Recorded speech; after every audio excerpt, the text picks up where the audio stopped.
What are your thoughts on parallel universes? Do you think there's one? Yes. Yeah? I think there are several. We just don't know it. Just because we can't prove it definitively doesn't mean that it doesn't exist. Like, you think there's another Chris right now? Yep.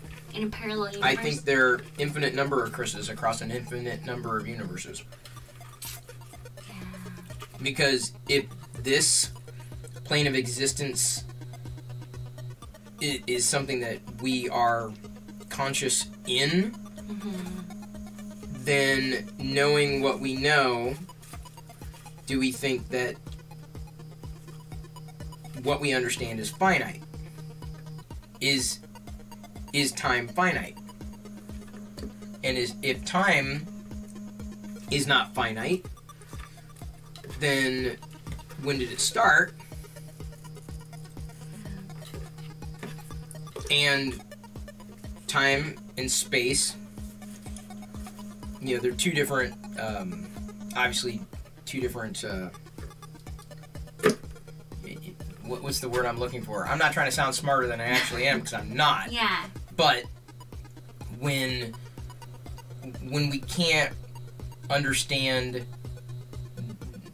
infinity, or how do you begin to express that? Yeah. And this is our plane of existence. What's to say that there's not also something working out of shift or out of phase in parallel that would be, it would be more than reasonable, I think, to assume that it's there, because there are a lot of unexplained phenomena. There's explanations for everything. We just haven't reached those explanations yet. Right. What appears to be magic or paranormal is actually potentially very normal. It's just we don't have a way to define it. And I think a parallel universe or multiple dimensions, I think, every time I hear them explain, I'm like, that makes sense to me. I mean, we're not talking about, like, outlandish propositions, and I'm far from a theoretical physicist, obviously, but, you know, it's reasonable to believe that those are possibilities.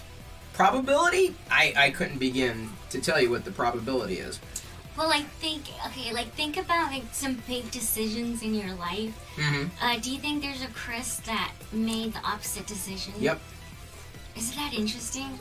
I mean, I think that too. I think, like, there was a decision you had to make, left or right, and you went right.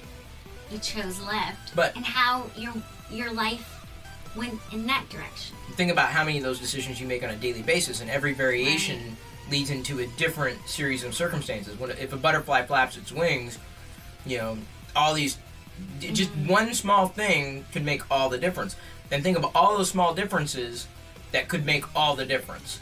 Like happenstance, what we consider serendipity, right? So this is where the theory of infinite parallel universes, right, becomes, you know, if this one universe exists, the chances. Is this the one?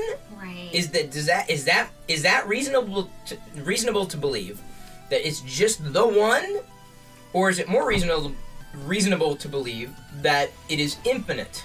And if it's infinite, then one in infinity is just one in infinity.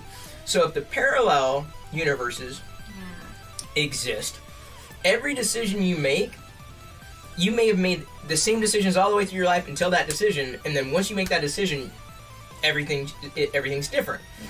And it may be inconsequential, right? You're drinking out of that coffee mug versus another one. Inconsequential decision. So, but if this happened in this time, in this space, and time and space are infinite,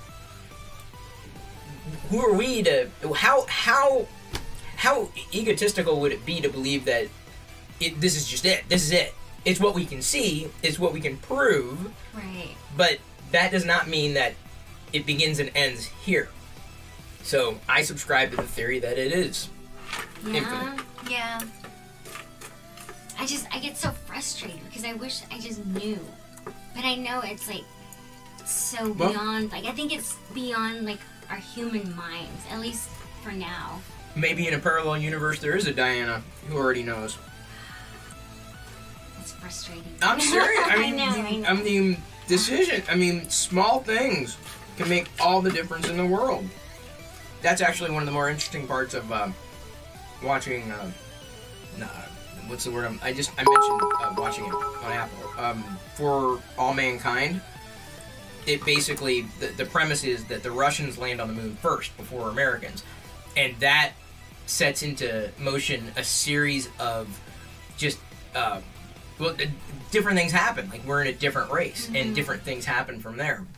And so it's interesting because the beginning of season 2 basically talks about world events that we knew, but different outcomes. Because when a butterfly flaps its wings, you don't know what the geopolitical ramifications might be. So yeah, it's interesting to me. I don't understand a lot of that stuff, but I mean, I think it's, well, glad I could bore you to tears.